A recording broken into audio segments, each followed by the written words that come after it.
जय झूलेलाल। मुझा प्यारा सिंधी भाउरो, ये सिंधियत गुम थी वेंदो, ॾाढो वॾो ख़तरो महसूस तो कयां मां। उनजो रीज़न तो ॿुधायांव। थोड़ी देर पहिरियों हिकु मूंखे सुञातल मिलियो, मां चयोमांसि जय झूलेलाल, त वरी हुन मूंखे पंहिंजे पंथ जी काई जय ॿुधाई। हुन जय झूलेलाल न चयो, मूंखे ॾाढो दुख थियो। छा तव्हां बि ईअं कंदा आहियो? ईअं न कयो। तव्हां कहिड़नि बि गुरुनि खे मञो, सभु गुरु पूजनीय आहिनि, मगर पंहिंजे झूलण खे न विसारियो। अॼु असां झूलण जी संतान आहियूं, जंहिं बि मुक़ाम ते आहियूं, अॼु झूलण ऐं दरियाशाह जी कृपा सां आहियूं।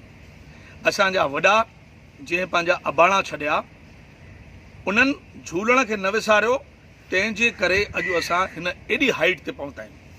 किथे किथे आहियूं ॾिसो, अॼु असांजी छा पोजीशन आहे। सिंधी चारों तरफ़ ख़ुशि आहिनि, झूलण आहियूं दरियाशाह जी कृपा सां ख़ुशि आहिनि। ॾिसो हूअं ई पंहिंजे ॿारनि में ॾिसो, तव्हां पुछो, नज़र विधो, चवंदो आहिनि तव्हां 49 ॿुधायो बेटा, 67 ॿुधाए, त वरी तव्हांखे वापसि पंहिंजा ॿार तव्हांखे क्वेश्चन कंदा, पापा व्हाट इज़ 49, 59। ॾिसो उन्हनि खे काउंटिंग बि नथी अचे। सिंधी पूरी भाषा त छॾियो, त सोचो छा 20 साल खां पोइ इहा सिंधी भाषा बचंदी? तव्हां चवंदव त हीअ त सभिनी जातियुनि में आहे, पर न।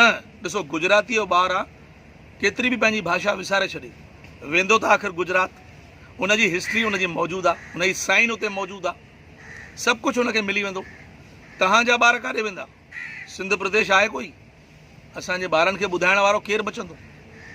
त सोचो अॼु जेके असां मौजूं मनाए रहिया आहियूं, मेला मनाए रहिया आहियूं, ऐं सिंधियत खे खणी रहिया आहियूं, छा असांजा ॿार उहे बि ईअं कंदा? मूंखे शक आहे। मां इन करे तव्हांखे चयो त सिंधियत न किथे गुम थी वञे। मुंहिंजे पिता हिकिड़ो दफ़ो सभिनी खे सॾु कयो, असांजे सभिनी भाउरनि खे, नुंहंनि खे, त चयईं पुट हिकिड़ी ॻाल्हि ॿुधायो, खरांडो कंहिंखे चइबो आहे, अगरि जेको इन जो क्वेश्चन जो आंसर ॾींदो, उत्तर ॾींदो, मां हुनखे सोनी मुंडरी इनाम ॾींदुमि। त मुंहिंजी वाइफ ॿुधायो त पापा खरांडो माने रसोई। त अहिड़े क़दुरु असांजा माउ पीउ सिंधियत खे बरक़रार रखण लाइ वर्कशॉप कंदा हुआ। धन्य आहिनि असांजा माउ पीउ, धन्य आहिनि असांजा पूज्य, जंहिं एॾी महिनत कई, अबाणा छॾे करे आया पंहिंजे सिंध जा, इन खां पोइ बि सिंधियत खे क़ाइमु रखण लाइ झूलण साईंअ खे न विसारियूं, पंहिंजी सिंधियत खे न विसारियूं। मां बि तव्हांखे चवां थो, पंहिंजे ॿारनि जी अहिड़ी वर्कशॉप वठो, सिंधी भाषा चङी तरह सेखारियो, उन्हनि जे अंदरि कूट कूट करके इहा पंहिंजी हिस्ट्री भरियो ऐं सम्झायो त असां सिंधी जेके आहियूं तमामु पुराणी सभ्यता जा महामानव आहियूं। असांजी सिंधी भाषा ऐं सिंधियत महान आहे, उन्हनि खे पंहिंजी महानता जे बारे में ॿुधायो।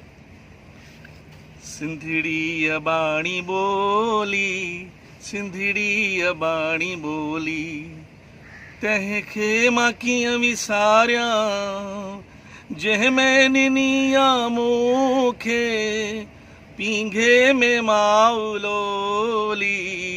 सिंधिड़ी अबाणी ॿोली, सिंधिड़ी अबाणी ॿोली। जय झूलेलाल।